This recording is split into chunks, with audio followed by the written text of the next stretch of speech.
Sexywalls podcast, guys. I've been in this game, the Venetian Plaster world, for many years now, and it's made me an animal. In what sense? From starting up projects, from meeting people, from people trying to rob you, money that people owe you, people try to steal your products, people try to steal your customers, stuff like that. Bad things happening in projects, all these type of things changes you. You know, it's not always a good side in the company, right? So, guys, so basically, Venetian Plaster World, well, any type of business that you're on your own, has these type of rules. Always respect the chain of command. Always respect it, meaning employee-wise. Employees come, they need to respect you. They need to love you and fear you in the same time, because if they don't fear you, they could start doing things behind your back, robbing, stuff like that. They love you, that they respect you, of course. I prefer to be more feared than loved. Of course, you need some love as well, very important. But in that sense, fear helps out a lot. That's why, I'm a serious guy. I'm a businessman. You see me worldwide. You see other people clowning around or their personalities, but I'm a different beast because of the things I've been through in my life.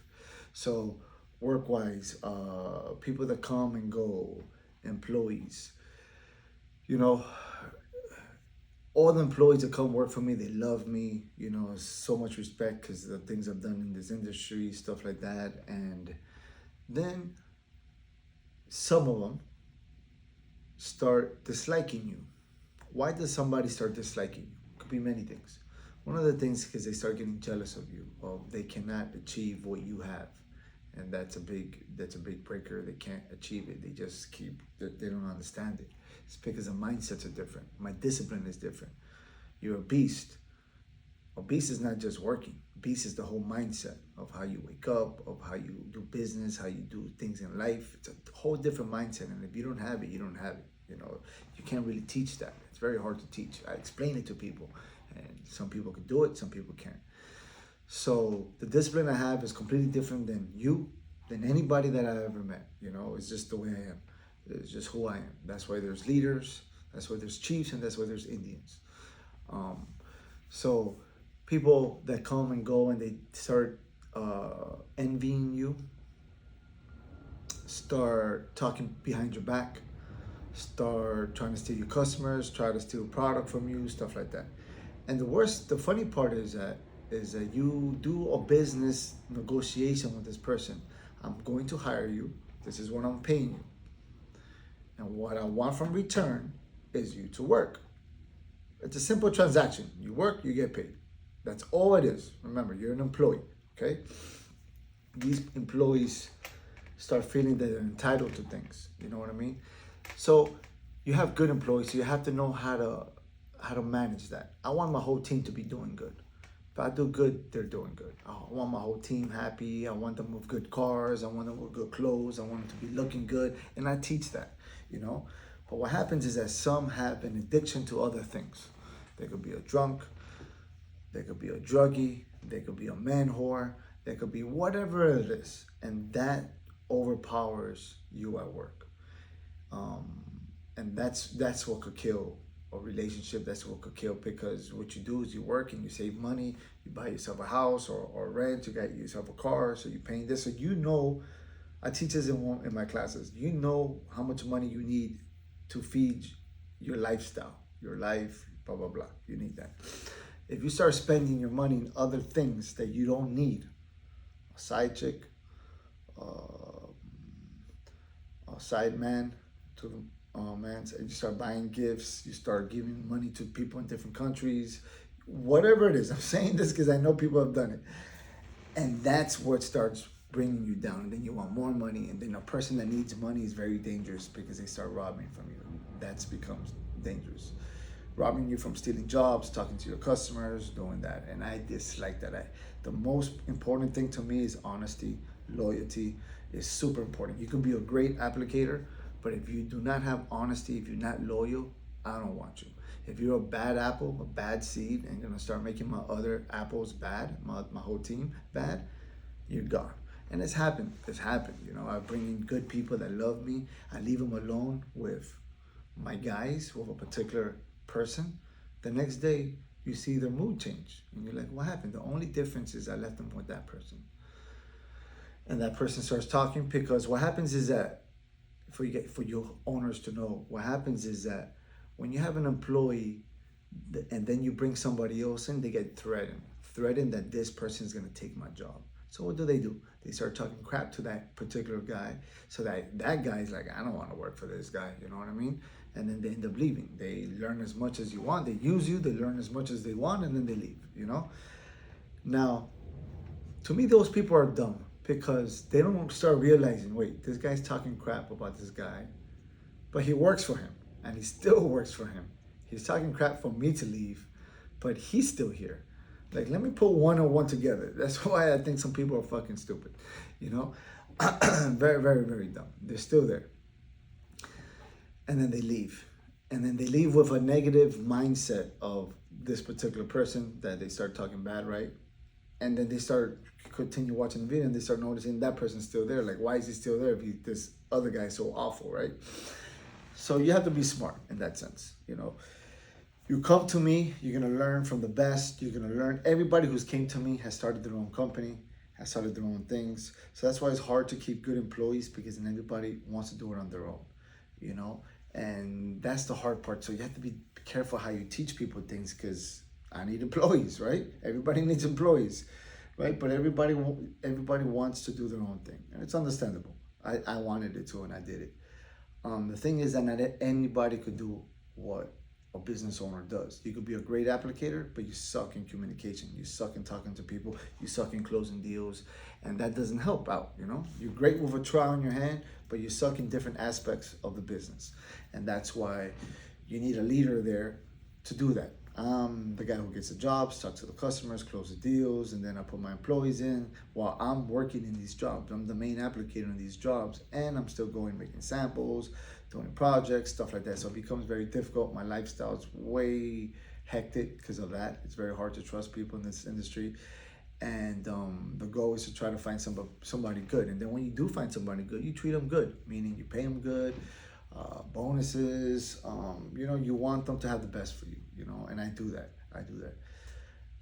You know, I started inviting people to gatherings, stuff like that, and then, and you know they're good, or you think they're good, and you bring them to your home, to parties, and then start getting jealous of you. So that becomes a problem, where you buy something, they know that you bought something, and then they get jealous that you bought something and they can't afford it, you know. So it's better just to keep them there, and you do your thing. They're just your employees, stuff like that. You can be nice to them, you can buy them gifts, yes, but don't bring them more than you have to, you know. And it's hard to say that, man, because I want to be my guys to be good and happy and stuff like that, but it's happened so much to me that it becomes difficult. And I treat my guys good, but besides the fact, talking about other people in this industry, because I speak to many people, hundreds, thousands of people, and they all tell me the same thing. There's no good employee, and nobody's reliable. You know, you could be, like I said, you could be a great applicator, but if your work ethics suck, you suck. It's a team package. It's a package that you come in early, you leave when you're supposed to leave, you take your lunch break when you're supposed to take, and that's it, you know. People come in late, they want to leave early, they take 1,000 breaks, 20 cigarette breaks, they finish one wall, they feel like they need a break, and what happens is that other people start seeing that, and other people start following that, and that becomes bad. And I had people like that too, you know, and they think they're great applicators, but their work ethic sucks, and I let them go. I said, you know, you're a good applicator, but you're my worst employee. And they're like, what?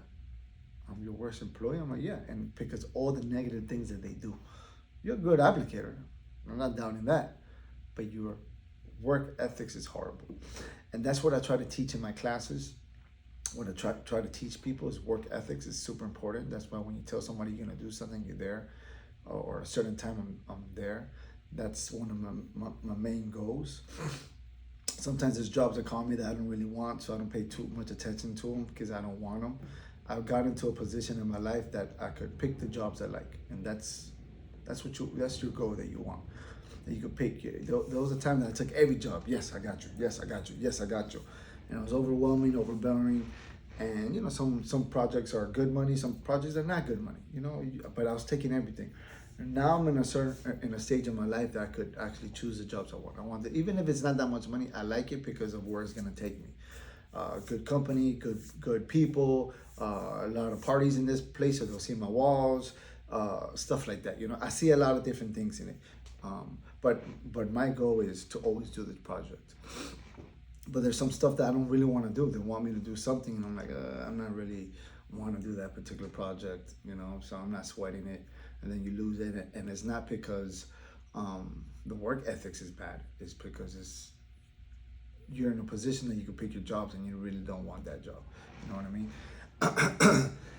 So it's important to mean your yes mean yes, and your no mean no. That's in the Bible. So basically, I like everything in my lifestyle to go well.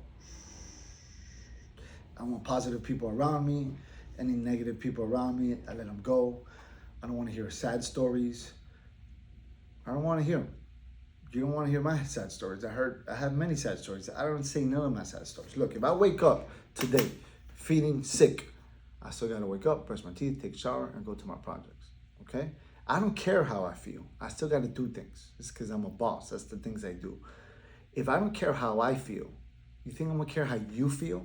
If you're feeling sick, or you have a cough, or your back hurts, or this hurts, you think I care? My back hurts, my shoulder hurts, I feel sick sometimes, and I still do it. So if I don't care how I feel, I surely not gonna care how you feel.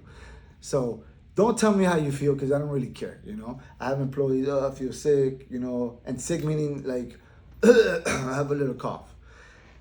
And I see them so weak, like, of course, if you're sick, you're sick. You got COVID, you got the flu, you know, you're sick, you're sick. That's understandable. But there's some sickness out there that's not sick. Oh, my shoulder hurts. My shoulder hurts all the freaking time. I do this for a living. I'm like an athlete throwing a ball, like a baseball player, a pitcher throwing a ball all day. That's what I'm doing. My shoulder hurts too. You think my shoulder doesn't hurt? You know? And I do it. So I try to train people to be the best you can be. You know, if you're gonna be mopping floors, be the best mopper. If you're gonna be the best painter, be the best. If you're gonna be a painter, be the best painter. You're gonna be a VP guy, be the best VP guy. You're gonna be the best guy putting paper on the floor. Whatever it is, be the best that you could do, and people would acknowledge that, and they would use you. That's how you become more. You qualify for more things when you're good at more things than you're supposed to be. You know, I like that. Like, this guy's good at that. This, that. I like that. So yeah, that's my exotic tip of the day, guys. Be the best you can be.